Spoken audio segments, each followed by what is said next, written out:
Good morning and welcome to Removing the Mask, how to identify and develop giftedness with your students who are living in poverty. Our presenter today is Ellen Williams. She's also a co-presenter or co-author of the book Removing the Mask. So I'm going to hand it over to you, Ellen. Thank you. And take questions at the end. Please put them in the chat. Good morning, everyone. I'm glad you're here and interested in this topic because it is something I'm very passionate about. I hope that you will write in any questions as we go. I would so much rather have a two-way conversation with you about this. I don't want to just be a talking head. I'd like us to discuss your questions and any information that I can give you that may help you serve or find gifted children in your district, in your state or country. That's what this is all about. The name of this webinar is What is Removing the Mask? And the book that's on your screen there is the latest revised edition of this book. The book was originally written, excuse me, by Dr. Slocum and Dr. Payne, and I had the privilege of updating this third edition, and it has wonderful tools in it that can be used in any district, in any environment, to be sure that you have a level playing field in the identification process and that you are not discriminating against children who have had limited opportunities for high-level thinking and formal language delivery. So I'm going to start this, and at any time, if you want to say something or if you have a question, if I'm talking too fast, I know that I have a pretty strong West Texas accent, please comment so that I'll know and I can respond to any questions that you have. All right, let's see if I can make things work. It worked just fine a minute ago. We'll see how it goes now. Dr. Payne and I agree that there are many different faces of giftedness. It's important that we look for children who have an innate ability in all races, cultures, religions, languages, subject areas, and social classes. If you have had an experience with Dr. Payne's book, Removing the Mask, you know that children in different social classes may have different behaviors that are accepted in their class and that are not acceptable in a school environment. So we're going to talk about that today and how we can be sure that we are finding potential in all of our children. When you think of giftedness, what characteristics would you look for? If you'd write in the chat box for me, just tell me one thing that you would expect children to have.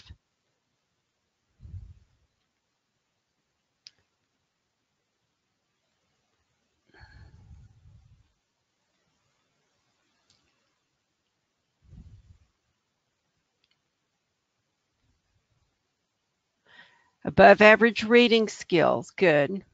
Someone says an eagerness to learn. Thanks, Stephanie. What else? But you have that enthusiasm, maybe they have an advanced reading. What if they can't read? How would you, what about them would you think would make you think they're gifted?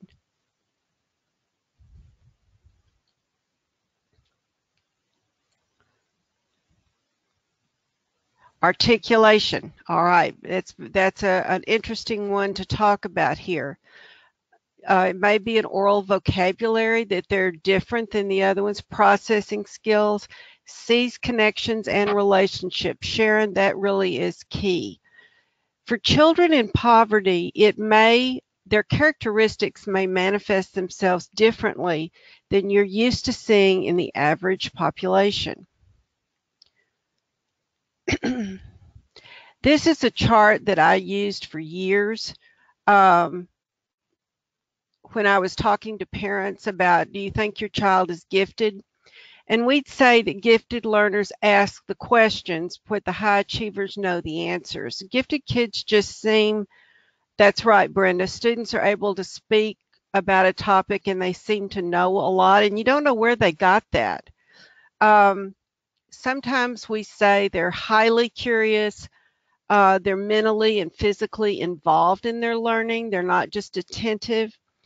I always believe that a high achiever loves the teacher and wants to please her. The gifted learner may not. They just sort of love ideas and may not really like the teacher trying to restrict what they're doing. An example that I could give is like if you were teaching in 3rd grade, which I did at one time in my life, and I asked them what the state of Texas capital was, and the child said Austin, and I said, good, that's correct, and I turned to go on, and then he went into this long elaborate discussion of, did you know that Austin was founded by da da da da da, and they just elaborate, and you turn around and you look at him and you wonder, where did he get all that information? Gifted kids just seem to absorb things without being formally taught that is above their average age or interest for their developmental stage.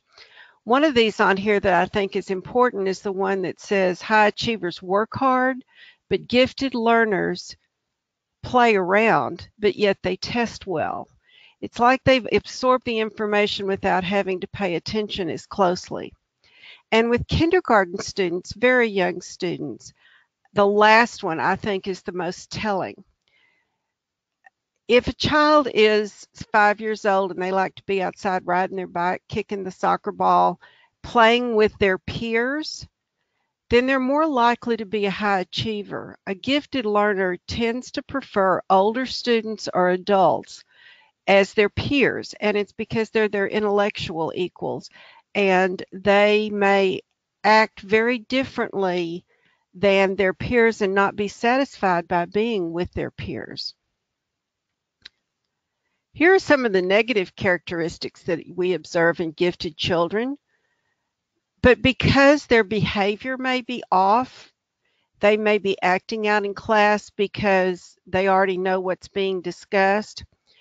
Limited vocabulary or stuttering can make you think that a child isn't gifted, when in fact they have the ability and their mind is very fast, but especially in poverty, they may not have the words to put with all the things that are in their mind that they're thinking about.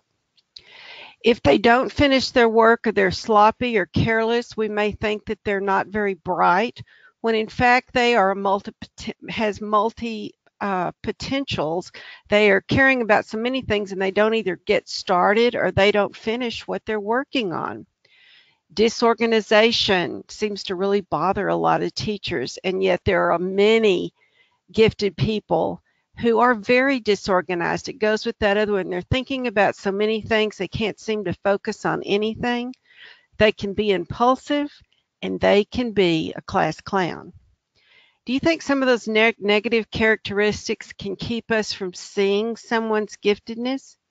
If they're really annoying, do you think that we don't think they're as smart as someone, Cindy says definitely, as someone who is really attentive and giving you their undivided attention when they're looking at you?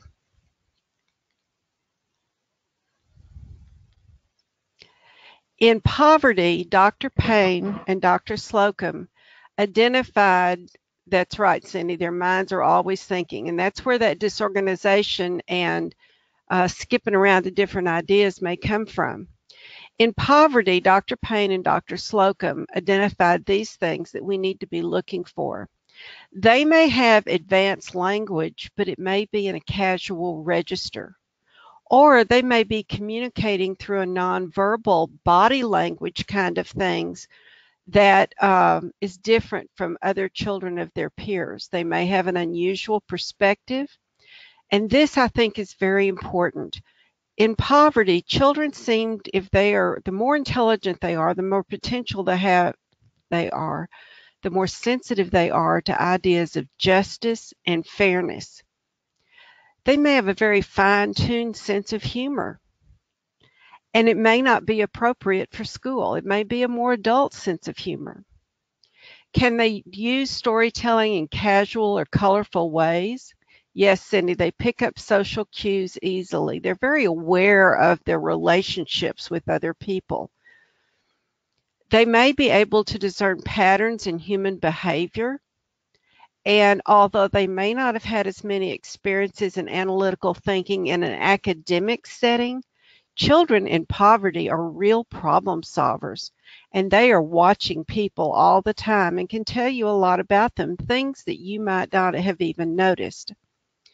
They ask questions, but they usually focus on relationships rather than academic kind of relationships, but they will have an extensive memory about people and conversations.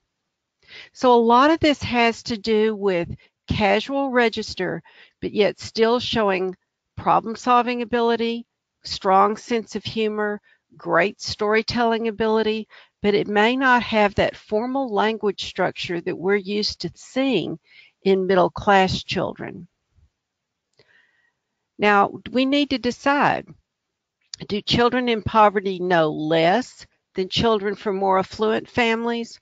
Or could they have equal potential but have a different knowledge base of information from children who grew up in middle class or wealth? As educators, less experiences, exactly, Cindy. But they have experiences, and the experiences that they've had, they know better than anyone. And here's what I mean about that. If you have children who are raising younger siblings, they may know how to change a diaper, cook a meal, operate appliances that a child whose mother always does that for them doesn't know how to do. Whether it's operating the microwave, heating up a bottle, mixing up a formula, things like that. If a child has had experiences in poverty, those experiences they know very well, and they're sometimes it's a different set of skills that they have learned. That's right, they're trying to cope with their environment. And because of that, one of the key points in this book is that we need to have differentiated methods of identification to find gifted children from poverty. We can't use the same tools because their environments are so different. Now, I bet most of you have been through framework training.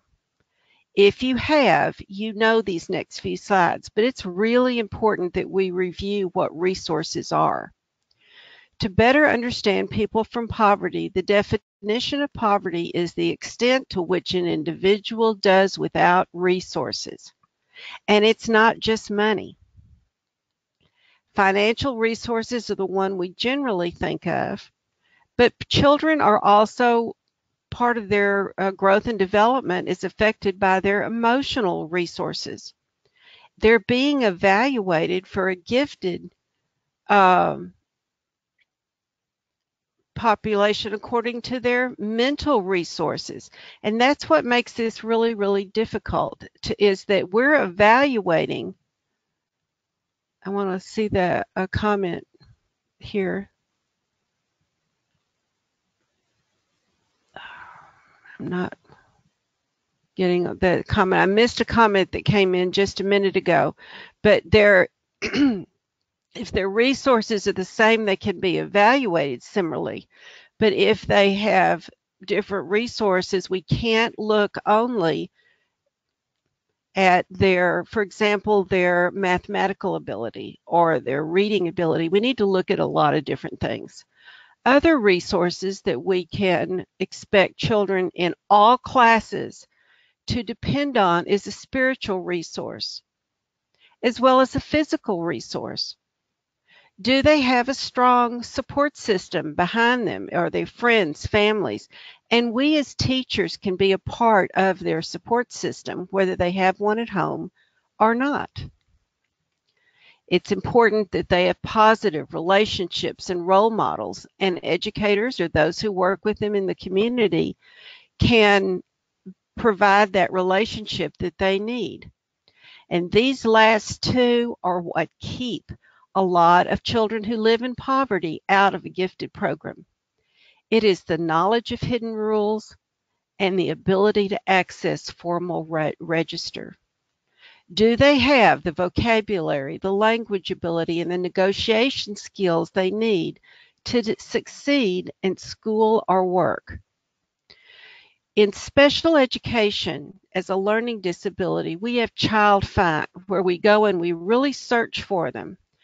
And I worry that for a gifted program, that we use our Child Find as too much of an exclusion method rather than an inclusion method, to find them in all races, in all backgrounds, in all classes.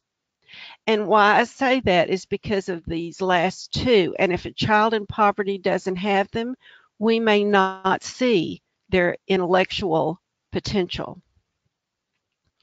It's important to remember that poverty does not mean a lack of character. A lack of financial resources is just a lack of cash.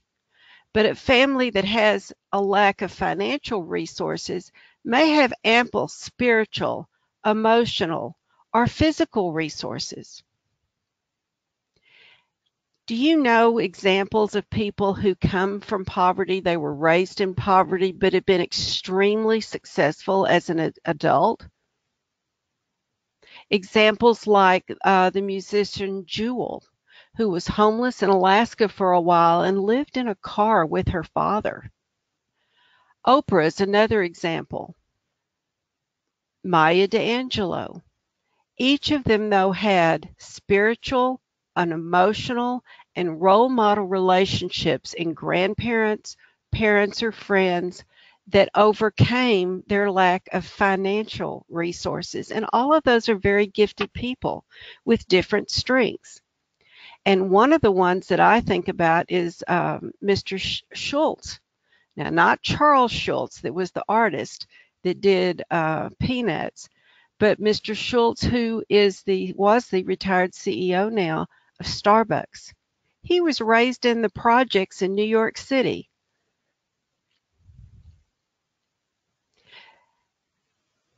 They know how to adapt, and his role model was his mother. He was the first in his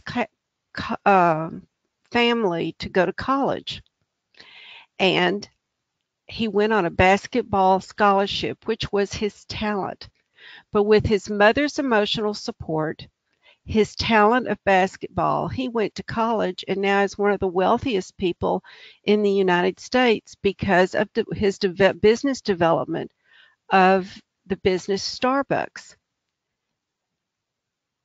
But he came from poverty, and someone supported him with enough resources to overcome his lack of financial resources. Now, here are reasons that children who are under-resourced may not be recognized as gifted. If they use informal language, if they have less experience with critical thinking, if their storytelling is not organized or sequential, or if there is a class or cultural miscommunication. Those things can make teachers unwittingly, they don't know they're doing it, but it can make them think they're not intelligent instead of that they have not learned these skills. These are all things that can be taught. You see, equal methods of identification are not equitable. Children come from lots of different backgrounds. We squeeze them through one gifted identification process using one testing system, and we put them into one program, and the kids sink or swim. And that does not develop and nurture the giftedness that is in children that come from poverty. And that's why I'm so passionate about that. I believe that if we can identify those with potential and nurture it using a school-wide enrichment model or one of our tools to adapt the program to fill in the gaps they have as well as providing the opportunity for growth and academic rigor, that we can do a better job of serving all children regardless of their background. You see, if we're identifying only by the things in the orange square here, their performance, their tests, their grading, their teacher ratings, but we don't look at their environmental opportunities, we're just saying this kid has more resources. This child is has more opportunities. We're really not saying they're more gifted unless we level the playing field, and that's what our book tries to do for you. The current identification process is to select an identified number of students from a bigger population that depends heavily on standardized test scores. Now, Dr. Slocum is who did the initial study on this book, and he's who validated these tools. And he decided that in children from poverty, they're not able to pass those standardized test scores. So he developed alternative ways to find their strengths other than those test scores. You see, children that are more advantaged will score better because they have access to more abstract language in the home environment, and they've been exposed to more opportunities for experimental learning, like vacations, going to a museum, going to preschool. All those opportunities add thinking skills to children. They add vocabulary to children. But the children who don't have that doesn't mean they don't still have the potential. And so that's what's wrong with the current system in most districts. And I'll tell you the truth, I've been doing this for years. I've used this book for, oh golly, 17 years.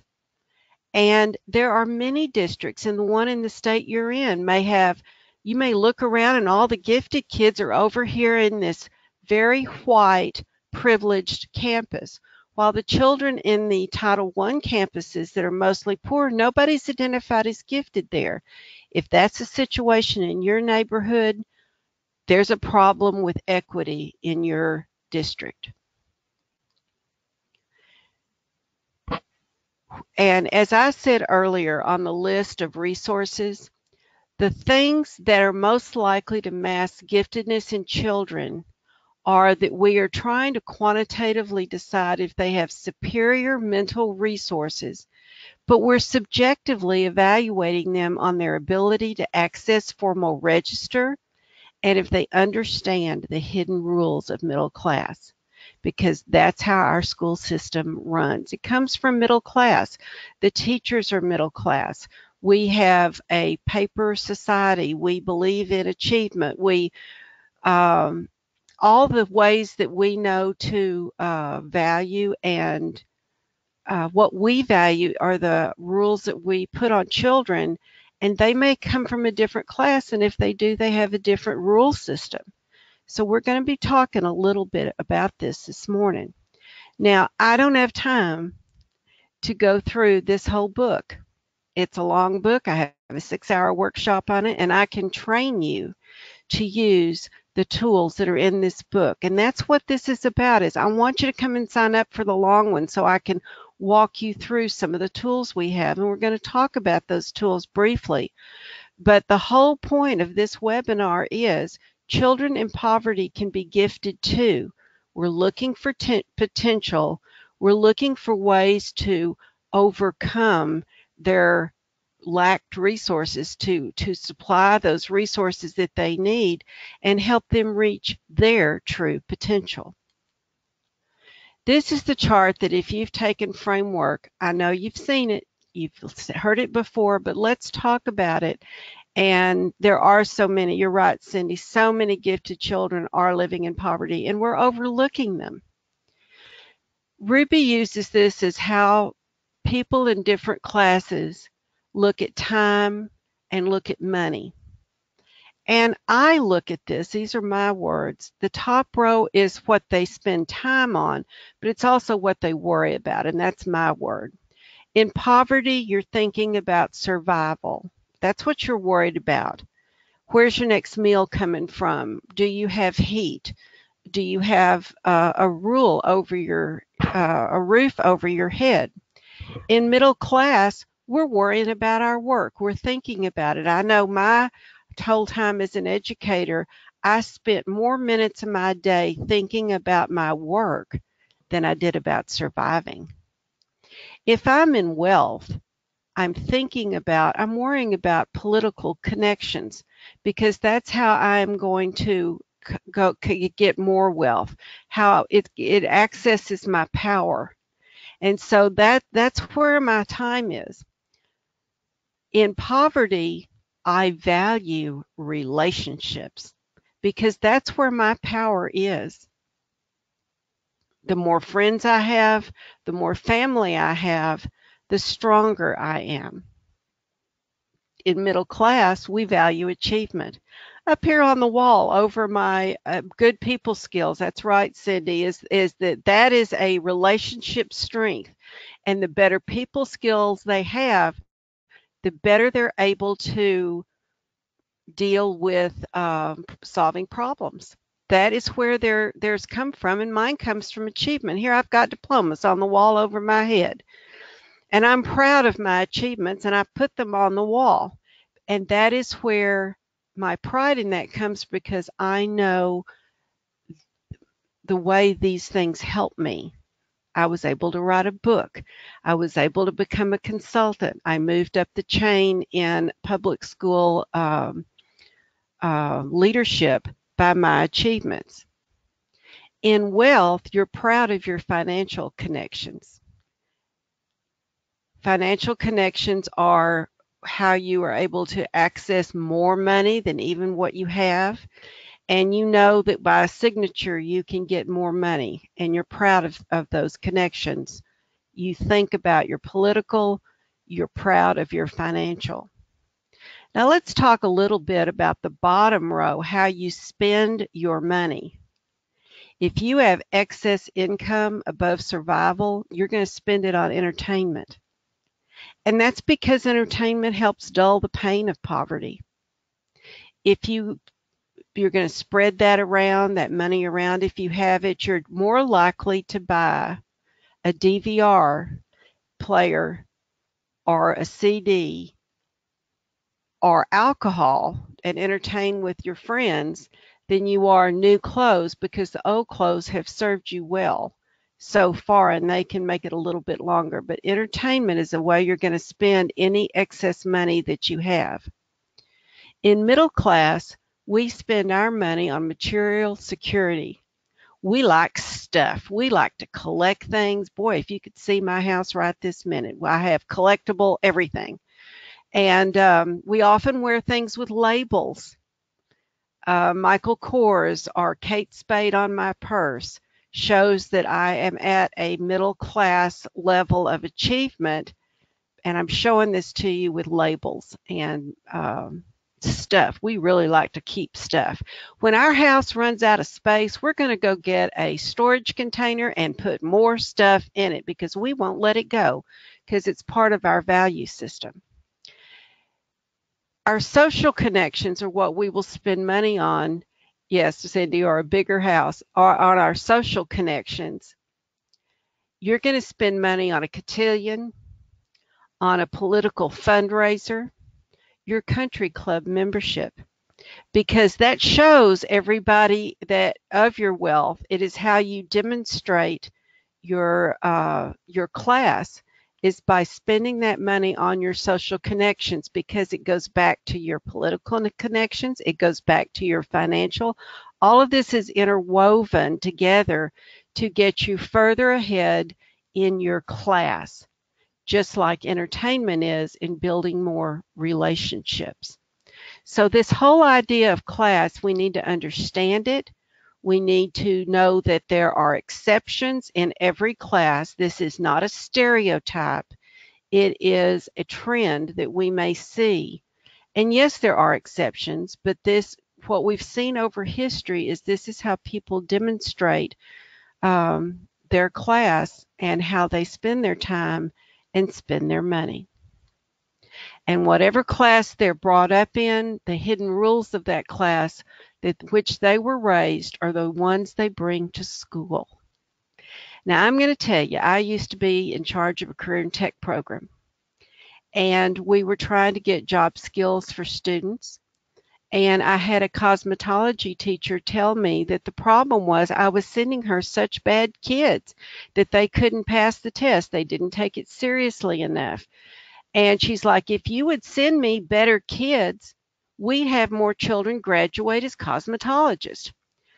What she didn't understand was that the children who needed to become cosmetologists, the ones that were in her program, were from a different social class than she was. And instead of developing a stronger relationship with them, she was punishing them for the behaviors that in their home was completely acceptable.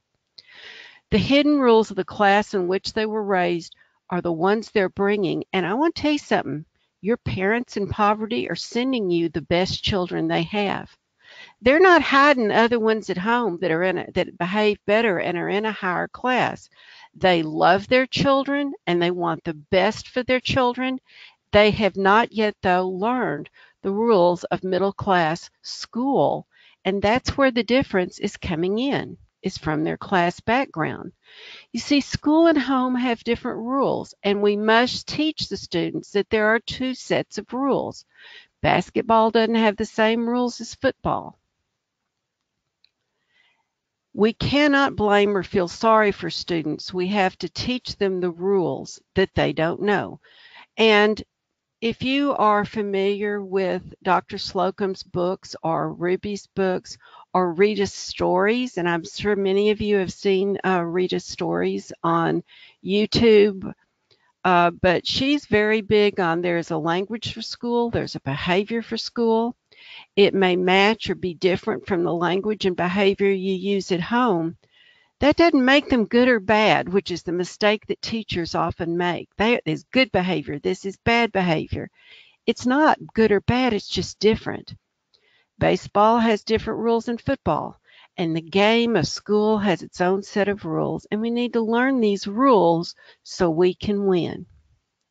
If I can give you a gift in this 1-hour presentation, whether you are working as a social worker or a teacher, if you're working with kids, one of the biggest rules I can give you is if you can teach them that your organization, or if it's a classroom, has a set of rules and it's just a game, and they can play this game and win, you will have helped develop that child a successful strategy that can help them be extremely successful in your environment, whether it's in a club, whether it's in a community center, if it's in school.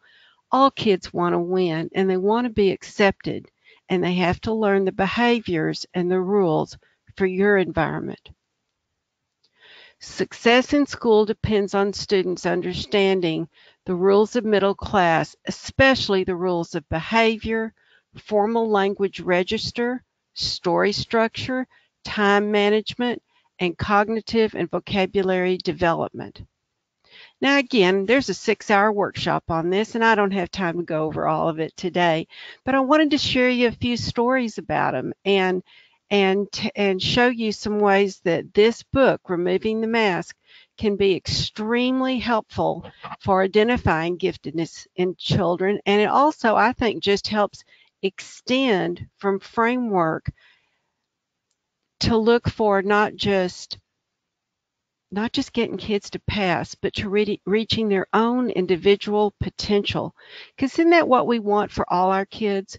We want them to reach their best, to do their dream and be able to reach that dream.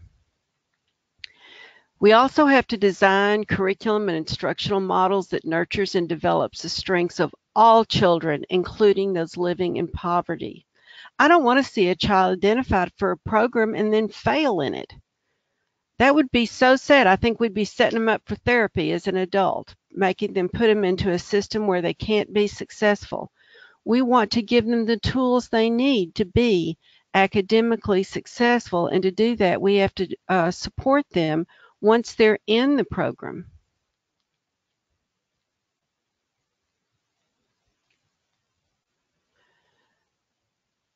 Language structure in poverty is casual and concrete. In school, language is abstract, and we do tend, when I say we, I mean we, because we're all teachers. If we interact with children, I don't care if you're in a lunchroom, if you're on a school bus, you're a teacher, because all adults are teaching children something. And we have to be aware of our role as a teacher when we interact with children, and we should not judge them on their ability to only talk in a casual register. It's not inferior. It's different, and we can teach them the right words to use. This is one of Ruby's slides about formal register. And if you are a professional, meaning that you are working and you have some college education, generally you're exposing your children to 45 million words by the time they get to school. And those words are positive. They have as many as 6 affirmations or a good job, attaboy, you're so smart, for every one negative of that's wrong, stop that, don't do that.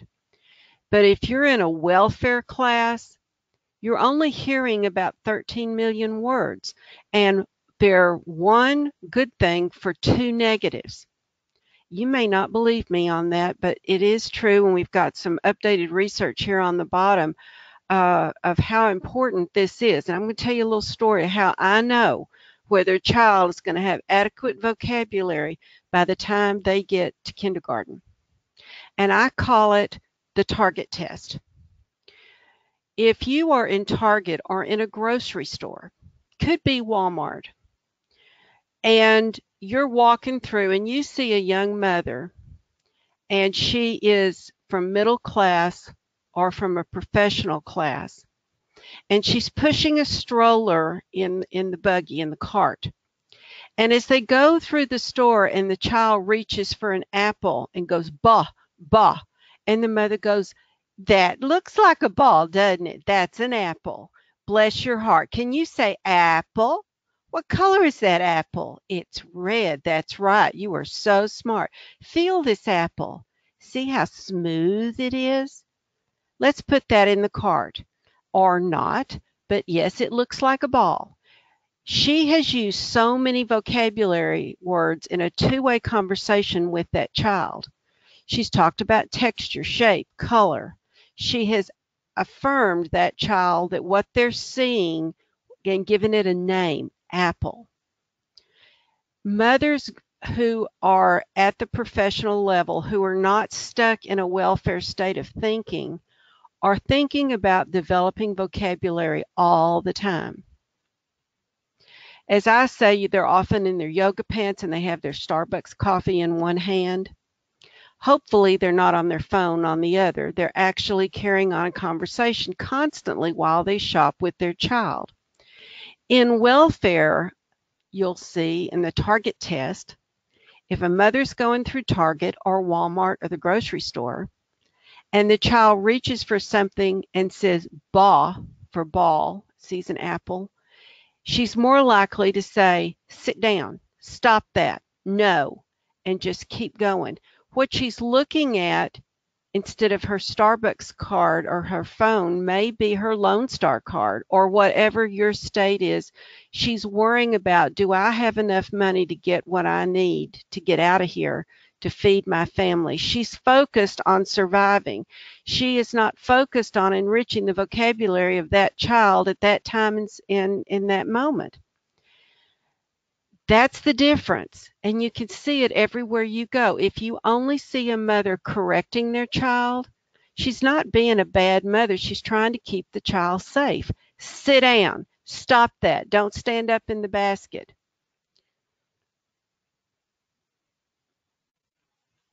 That's a good, I think I saw your question, a good question there about do they take into account, let me see if I can get it. I've got to get back. No, they don't. And that's why we believe that they are not, for giftedness, the test is probably not valid, because it doesn't take in their different registers of language or their level of thinking. Because just like we have this number of words that they're exposed to, children in poverty have not had enough problem-solving opportunities to develop the prefrontal cortex of their brain where that high-level thinking takes place. It is much lower level in the brain, and we have to develop that as we develop our programs. That's a very good question, and that's why we're saying standardized tests may not find our gifted children like they do from middle class. And in this book, I'm going to show you my copy of it right here. If you can see me on the screen, let's hope I can do this correctly. I think I'm on. Okay. If you can see this, it says people can see you. Let's see if they do or not. Okay, you see me? Nope, that made it worse. Okay, there, I think I'm on now.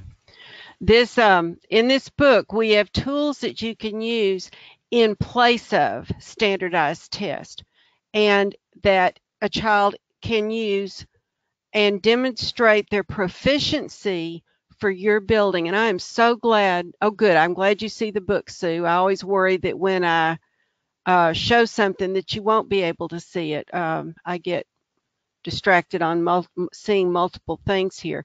But we have tools to use in place of standardized tests because they're more likely to not pass it because they don't have the words or the thinking. If your child doesn't qualify as gifted on standardized tests, we have to decide, are they not gifted, or did their environmental opportunities mask their giftedness? All right, that's really critical. And one of the tools that is in our book is called the Environmental Opportunities Profile. There is a complete copy of it in the appendix of this book, as well as you can buy them in sets of 25 from AHA Process.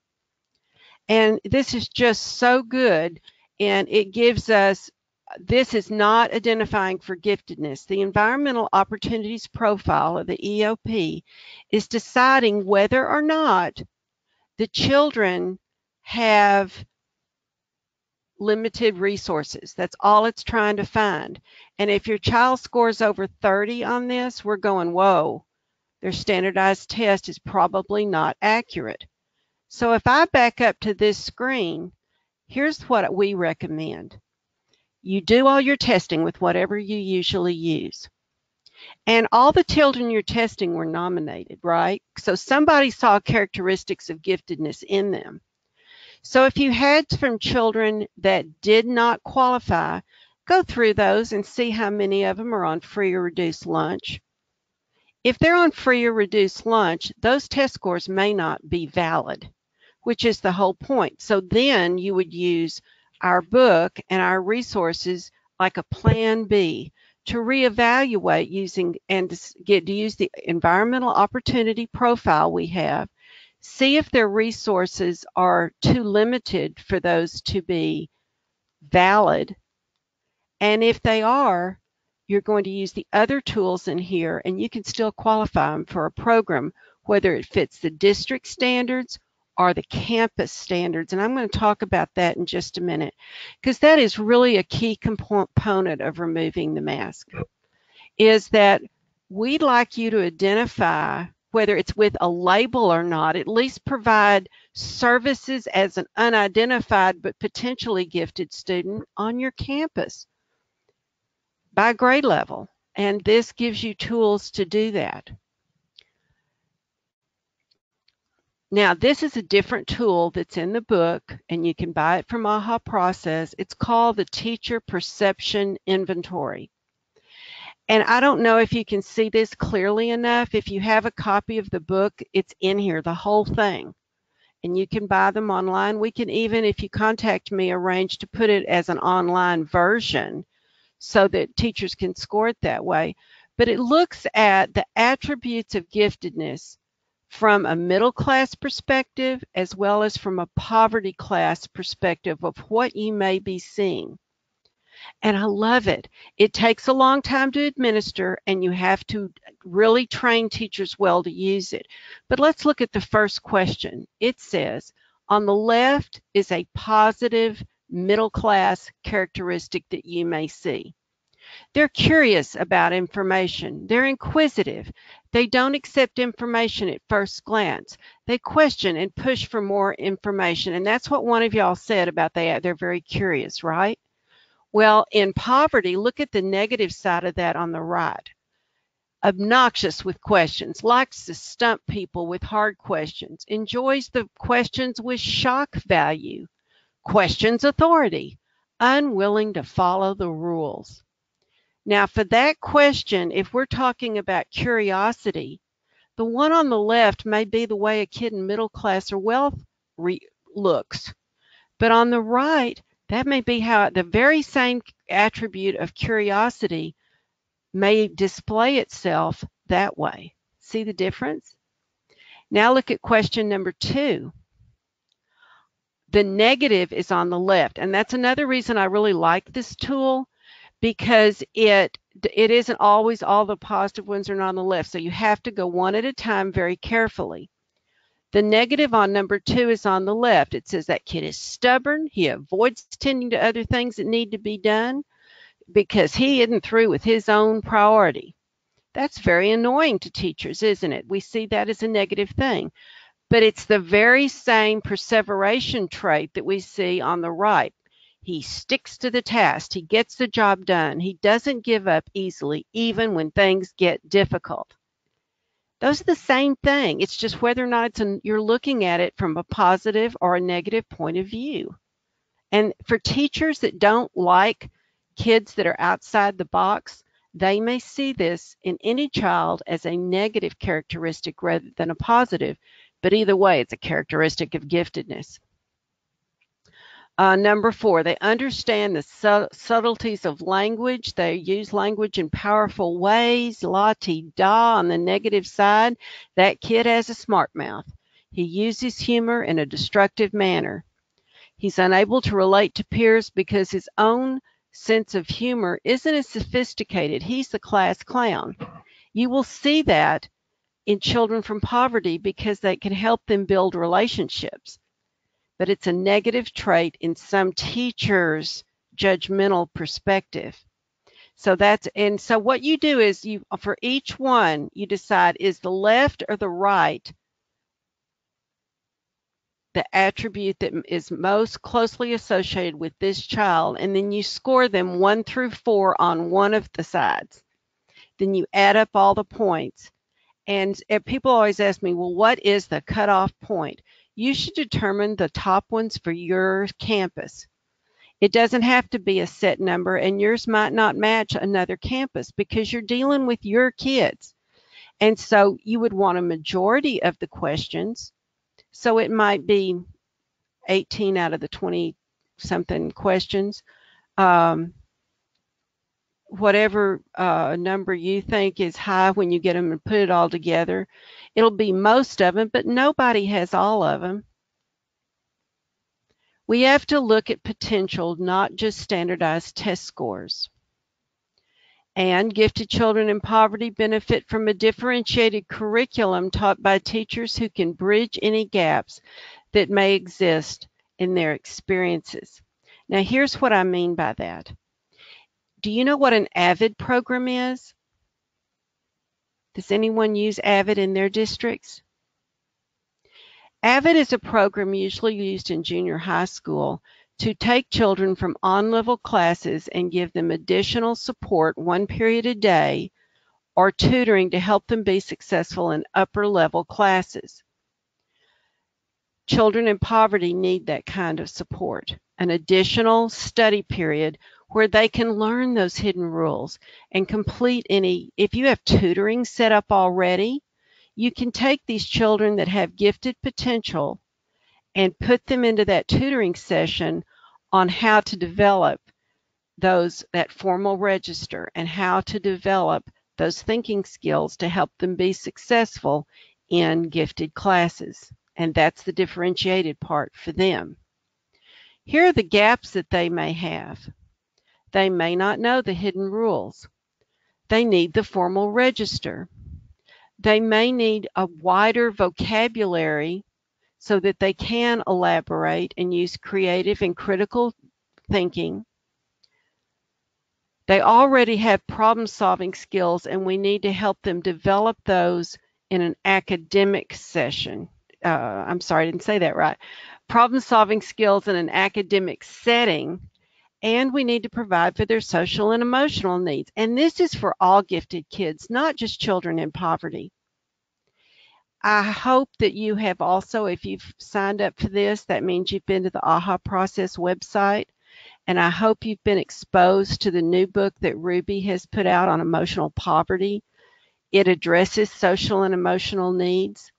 And as she has said, the children who seem to be suffering the most are not children from poverty as much as it is children from middle class and wealth that are doing these mass shootings. Those children aren't poor. And some of them, both at Columbine and in Newtown, and on other ones, have actually been in gifted programs, but yet they did not have their social and emotional needs addressed. So they felt apart from, different than, excluded. And so we need to work on that for our gifted children. In poverty, we need to support them, their interpersonal skills and their social responsibility, as well as how they feel about themselves. So these are things that in poverty, as all gifted children need that, and this book provides good tools to use for developing that. I'd really like to have some feedback from you. Questions, comments? What's something you're wondering that I could answer for you here?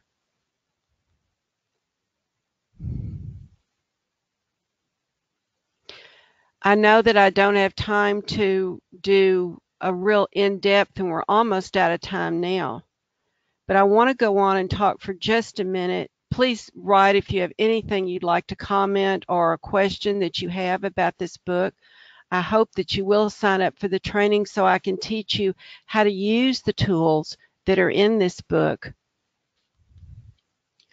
In secondary design options, mentoring works really well.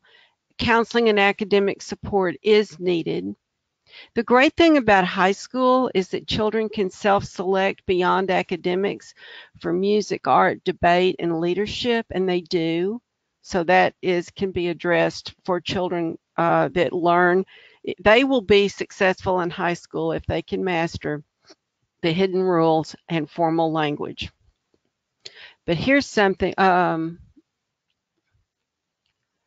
It says about someone asked, do you have any thoughts about the grade level screeners? I don't know what they are. We have some in here. They may be fine. It depends on what they're screening them for. Are they screening them for creativity? Are they screening them for reading and math? A screener can be just characteristics that are observed. And if you are using that kind of a screener like we often use in kindergarten, I highly recommend the teacher survey that's in here because it looks at it from positive and negative traits. So that's my thought on that is every district uses a different screener, so I can't say they're all good or they're all bad, but I'd look at it and see how middle class it looks as far as what they're looking for. Nowhere in your state curriculum does it say to use your imagination to do anything.